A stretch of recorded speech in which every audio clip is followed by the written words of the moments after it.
توحید ربوبیت جو ہے یہ توحید اثبات ہے.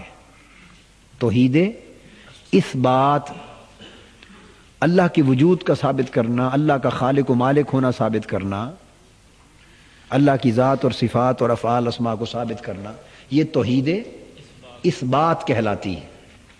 تو ایسے دلائل لانا جس سے اللہ کے ہونے کا ثبوت ملے اور اللہ کے ایک ہونے کا ثبوت ملے اور اللہ کی ذات، صفات اور اسماء و افعال کا ثبوت ملے، ایسے دلائل لانا وہ توحید اثبات کہلاتی. اور دوسری اسے توحید ربوبیت بھی کہتے ہیں. اور دوسری قسم توحید الوہیت، اس کو توحید عبادت بھی کہتے ہیں. توحید عبادت کہتے ہیں. یہ توحید عبادت کا موضوع بحث کرتا ہے اس امر سے جو بالعموم مسلمانوں کے مسلکوں کے مابین وجہ نزاع جو مسائل رہتے ہیں. عبادت کا مفہوم دعا، علم، تصرف، اختیار، احیاء، اس طرح کی چیزیں جو ہیں، تو وہ جو چیزیں اللہ تبارک و تعالیٰ کی نسبت عقیدہ توحید کے باب میں اس امر سے بحث کریں کہ اللہ کی عبادت کا معنی کیا ہے اور غیر کے ساتھ کیسا تعلق استوار کیا تو وہ غیر کے لیے عبادت بنا اور وہ شرک فی العبادت ہوا، شرک فی العلم ہوا، شرک فی التصرف ہوا، وغیرہ وغیرہ. تو یہ توحید عبادت ہے. اس دو آیات میں دیکھیں تو میں نے دوبارہ اس پر توجہ اس لیے کروائی کہ اس میں دونوں توحیدوں کا بیان. یا ایھا الناس اعبدوا ربکم الذی خلقکم، اس آیت کریمہ میں توحید عبادت کا بیان ہے، توحید الوہیت کا بیان ہے، توحید الوہیت کا بیان ہے. یا ایھا الناس اعبدوا ربکم، یہ توحید عبادت ہے، توحید الوہیت ہے. الذی، آگے اس کی دلیل آئی ہے. یہ توحید جو ہے اس کے اندر اللہ رب العزت کے معبود وحدہ لا شریک معبود ہونے کا دعویٰ ہے. الذی خلقکم والذین من قبلکم، یہ اس کے لیے دلیل لائی گئی ہے.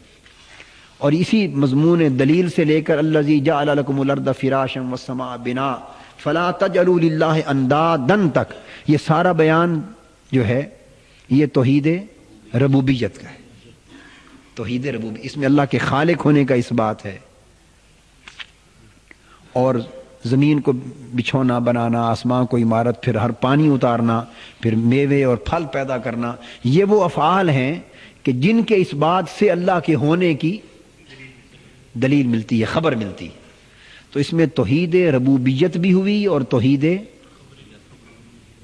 الوہیت بھی ہوئی، توحید اثبات بھی ہوئی اور توحید عبادت بھی. تو آپ نے دیکھا کہ توحید کی 4 قسمیں ہم نے بیان کی. 2 قسمیں فی نفس ہی توحید کی اور 2 مضمون توحید کی. فی نفس ہی توحید کی 2 قسمیں جو توحید ربوبیت اور توحید الوہیت، وہ دونوں بھی اس جگہ بیان ہو گئیں. اور مضمون توحید کے بیان کے اعتبار سے جو 2 بیان کی، توحید طلبی اور توحید خبری، وہ بھی بیان ہو گئی. دونوں چیزیں آ گئیں. اب ہم عقیدہ رسالت کی بات کریں تو جس طرح توحید کے مختلف پہلوؤں کا بیان آ گیا ان 2 آیات کریمہ میں، اسی طرح اس آیت کریمہ میں اور اگلی میں عقیدہ رسالت کی نسبت 2 بڑی لطیف چیزیں اور بڑی اہم توجہ طلب چیزیں آ گئیں جو عقیدہ رسالت کی اہمیت کا بیان کرتی. آپ نے دیکھا ان کنتم فی ریب مما، توحید کے بیان میں پہلے کسی شک کا بیان نہیں کیا گیا. اللہ رب العزت نے دلیل دی اور اس سے توحید کو بیان فرمایا. عقیدہ رسالت کے بیان میں آغاز کیا ان کنتم فی ریب مما نزلنا علی عبدنا.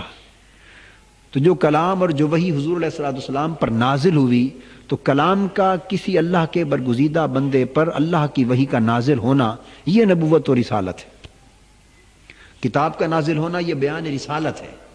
مگر اس کا ذکر کیا ان کنتم فی ریب مما، اگر تمہیں کوئی شک ہے اور تم شک میں مبتلا ہو اور معترض ہو اس کلام میں جو ہم نے اپنے برگزیدہ بندے پر نازل کیا، یعنی ان کے منصب رسالت و نبوت میں اگر کسی قسم کا تمہیں شک ہے تو بیان رسالت سے پہلے شان رسالت مآب صلی اللہ تعالی علیہ وآلہ وسلم میں پیدا ہونے یا پیدا کیے جانے والے ہر قسم کے شک و شبہ کا اندفاع پہلے کیا ہے. شکوک و شبہات کا رد پہلے کیا ہے اور بیان رسالت بعد میں آیا ہے۔